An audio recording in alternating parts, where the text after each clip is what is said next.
We're going to begin with very serious news, and it's in the Middle East with the worst fighting between Israel and Palestinians in nearly 7 years.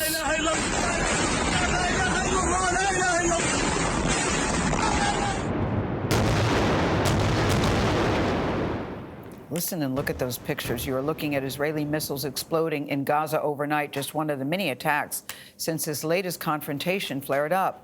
Palestinian militants have fired hundreds of rockets at Israel. About 50 people have been killed on both sides, including some children.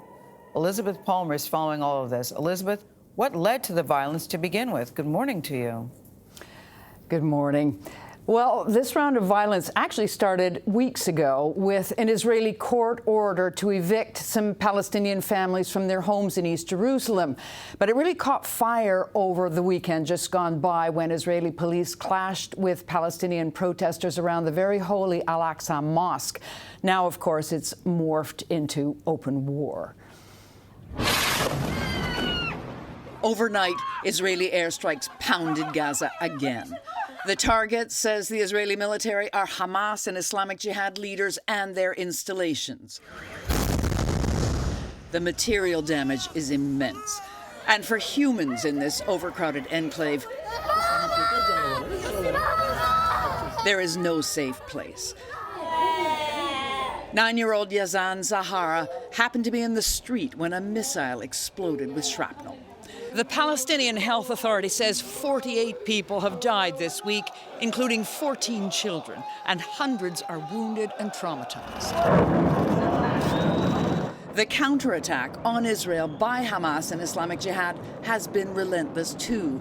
Yesterday evening, a rocket barrage lit up the skies over Tel Aviv, while on the ground, sirens wailed and people ran for cover. Israel's military says more than 1,000 rockets have been fired from Gaza. 6 Israelis, including a child, have been killed since Monday. The casualties and the damage would have been greater, but for Israeli interceptor rockets, the so-called Iron Dome, which blew most of the incoming missiles to pieces. But this is not just an air war. There's been violence on the ground, too. Last night in Ramallah on the West Bank, Israel's military fired tear gas to chase away hundreds of young men who, like most Palestinians, have had enough of the Israeli occupation. And there is no end in sight. Israel's defense minister this morning said that more attacks were coming on armed Palestinian groups to bring what he called total long-term quiet. Tony? Yeah, no end in sight. Liz Palmer in London. We should recall that this is going on in Gaza, which is the size of Philadelphia, in a country that's barely bigger than Vermont. And the end result is that each night, families and children are going to bed afraid, terrified. But Tony, that made me think about you. Including my own. Including my own. Some people may know. I have 2 older kids who live with their mother in Tel Aviv. They spent the night in an air raid in a shelter. My daughter was in tears. And I'm also acutely aware of the fact that over in Gaza, there are children going to bed in a pile of rubble, not getting up. And so you have a situation where for decades now, leaders on both sides seem to be finding the war instead of finding the peace. And until that dynamic changes, our children, my children, are going to be fighting and dying. Do you feel they're safe? Because how old are your 2 older children?